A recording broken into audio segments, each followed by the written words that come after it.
मार्च 2024 रोजी काळाराम मंदिर सत्याग्रह अभिवादन दिन नाशिकच्या पंचवटी परिसरातील गंगा घाट येथे उत्साहात संपन्न झाला। त्या निमित्ताने पंचवटी परिसरात विविध सांस्कृतिक कार्यक्रमाद्वारे भीमगीताचा कार्यक्रम पार पडला। पंचवटी येथील गंगा घाट या ठिकाणी सुप्रसिद्ध गायक अंकुश साठे यांच्या भीमगीताचा कार्यक्रम आदेश पगारे व लक्ष्मी ताटे यांच्या माध्यमातून आयोजित करण्यात आला होता।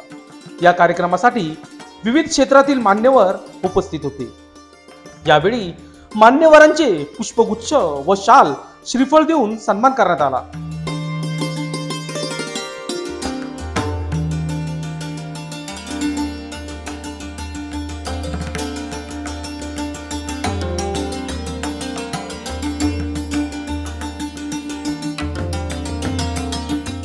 तसेच सुपरस्टार अंकुश साठे यांच्या मधुर वाणीतून भीमगीताचा कार्यक्रम संपन्न झाला। यावेळी बहुसंख्येने नागरिक उपस्थित राहून कार्यक्रमाचा आनंद लुटला आहे।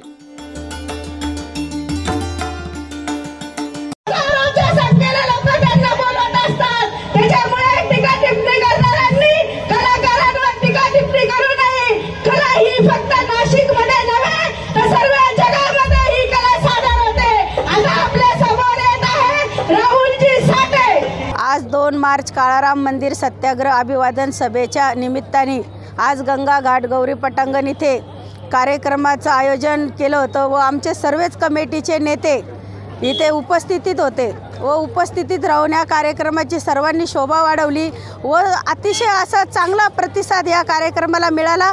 मी सर्व नाशिककरांचे या वतीने आभार मानते व हा कार्यक्रम यशस्वी केला त्याच्यामुळे मी माझ्या अध्यक्ष या नात्याने सर्वांचे अभिनंदन करते व यांना सर्वांना धन्यवाद देते व हा कार्यक्रम पुढील वर्षी आपण अशाच जोमाने करूया एवढीच मी नाशिककरांना व सर्व ज्यांनी या काळाराम मंदिर सत्याग्रहामध्ये ज्यांनी त्यांचं योगदान होतं असं सर्वांना सोबत घेऊन मी या काळाराम सत्याग्रहाचा हा कार्यक्रम आम्ही पुढच्या वर्षी सर्व आमचे बाळासाहेब शिंदे, अशोक भाऊ दिवे व अण्णासाहेब कटारे, आदेश भाऊ पगारे सर्वच आमचे सदस्य कमिटीचे ज्यांच्या मोठ्या मनाने मला 3 वर्ष अध्यक्ष केलं त्याच्यामुळे या सर्व कमिटीसोबत मी पुढच्या वर्षी अध्यक्ष असेल किंवा नसेल पण या कमिटीसोबत मी कायमस्वरूपी जुडलेले आहे। म्हणून या कमिटीचे मी सर्वप्रथम खूप खूप अभिनंदन करते व खूप आभार मानते। आज 2 मार्च काळाराम मंदिर सत्याग्रह अभिवादन सभेच्या निमित्ताने आज इथं गौरी पटांगण गंगा घाट या ठिकाणी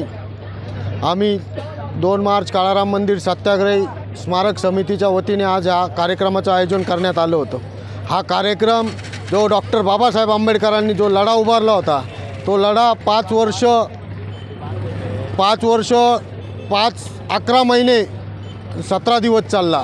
या लढ्याचं वैशिष्ट्य की बाबासाहेबांनी की कुत्र्या मांजराला त्या मंदिरामध्ये प्रवेश होता तर आम्हाला प्रवेश का नाही यासाठी बाबासाहेब आंबेडकरांनी लढा उभारला होता। या लढ्यामध्ये जे शहीद झालेले त्या शहीदांना अभिवादन करण्यासाठी हा कार्यक्रमाचं आयोजन करण्यात येतं।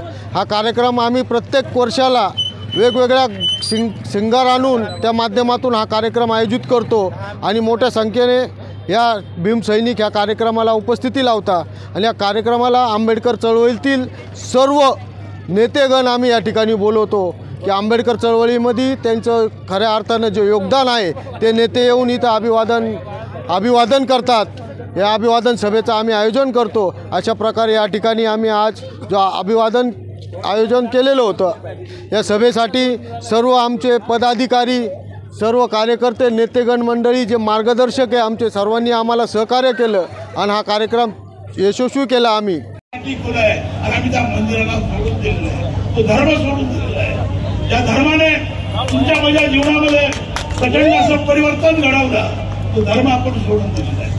म्हणून बाबासाहेबांना काळारामाचा सत्याग्रह करावा लागला।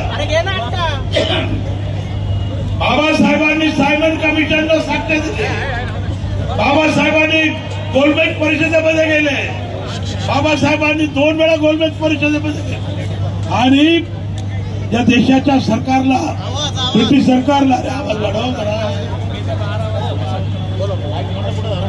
आव्हान केलं की जर आम्ही हिंदू असू, बाबासाहेबांनी आमच्यासाठी अधिकार मागितले, तेव्हा महात्मा गांधींनी भूमिका घेतली, मी स्वतंत्र मतदारसंघ कबूल करणार नाही. आमच्या बुलढाण्याचे गायकवाड पुढे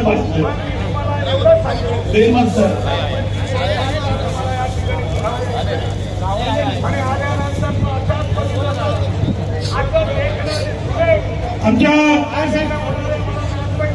या मंदिर प्रवेश सत्याग्रहामध्ये